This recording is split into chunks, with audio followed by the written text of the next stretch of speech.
और संघर्ष, समर्पण और मौत रुला देगी विवेक और सजना की ये अधूरी प्रेम कहानी। अगर हिस का चेहरा होता तो वो भी सजना की तरह दिखता। अगर तड़प की कोई आवाज होती तो सजना के जैसी सुनाई देती। अगर विरह का कोई रूप होता तो विवेक से सजना की जुदाई जैसा होता।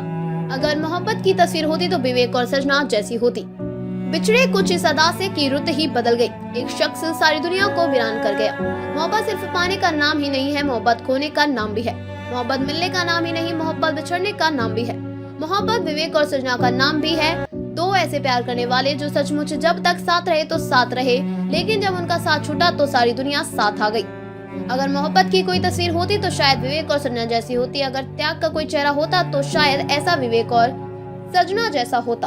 अगर समर्पण को हम देख पाते तो वो सजना जैसा ही दिखता। अगर जिंदा दिली की झलक दिखती तो विवेक और सजना जैसी दिखती। अगर गम का कोई चेहरा होता तो विवेक और सजना जैसा ही होता।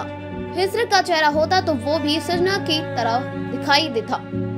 अगर तड़प की कोई आवाज होती तो सजना की जैसी सुनाई देती। अगर विरह का कोई रूप होता तो विवेक की सजना की जुदाई जैसा होता।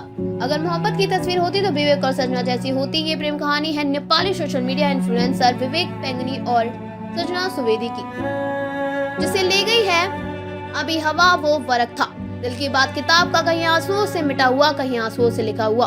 वो बेजान पड़े जिस्म को दुलारती निहारती, आखिरी बार अपनी आंखों की मानो अपनी मोहब्बत को बस समेट लेना चाहती।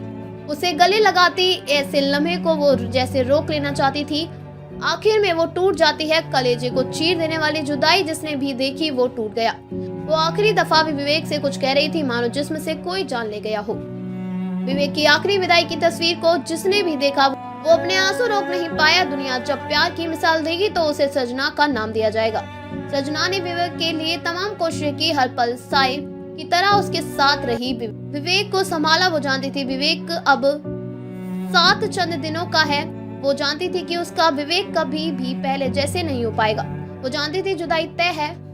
वो जानती थी कि जिन हाथों में वो विवेक के साथ बैठकर मेहंदी लगा रही है, विवेक से बिंदी लगवा रही है, उसके श्रृंगार की उम्र भी कुछ महीने की है। वो जानती थी कि विवेक का ये जन्मदिन आखिरी होगा, लेकिन वहाँ भी सजना की जिंदा दिली दिखी। शायद वो विवेक को ये महसूस नहीं होने देना चाहती थी कि वो कितनी परेशान है, कितना टूट रही है, लेकिन वो हर पल जीना चाहती थी।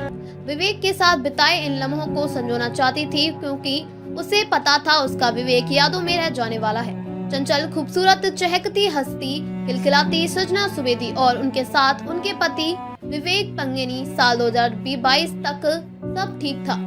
दोनों साथ बहुत खुश थे। 6 साल के प्यार के बाद दोनों ने शादी कर ली थी। फिर साल 2022 में भी विवेक पीएचडी की पढ़ाई करने यूएस चला गया। एक दिन अचानक विवेक के सिर में तेज दर्द उठा और दोनों डॉक्टर के पास गए। जाते जाते विवेक ने कहा उसे कुछ नहीं होगा, सब ठीक हो जाएगा। चेकअप के बाद पता चला कि विवेक को 4th स्टेज ब्रेन ट्यूमर है। दोनों उस दिन बहुत रोए, लेकिन सजना ने हार नहीं मानी। कुछ ही वक्त में विवेक की 2 बड़ी सर्जरी हुई। डॉक्टरों ने भी कह दिया था कि अब विवेक के पास सिर्फ 6 महीने ही हैं। धीरे धीरे विवेक के शरीर ने भी साथ छोड़ दिया, लेकिन सजना सावित्री की तरह अपने विवेक की जान बचाने के लिए लड़ रही थी। हर दिन सजना के लिए एक जंग का दिन था। सजना की अंतहीन कोशिशों के बाद आखिरकार ये प्रेम कहानी खत्म हो गई। तुझे पाल लेते तो किस्सा खत्म हो जाता, तुझे खोया है कहानी यकीनन लंबी चलेगी।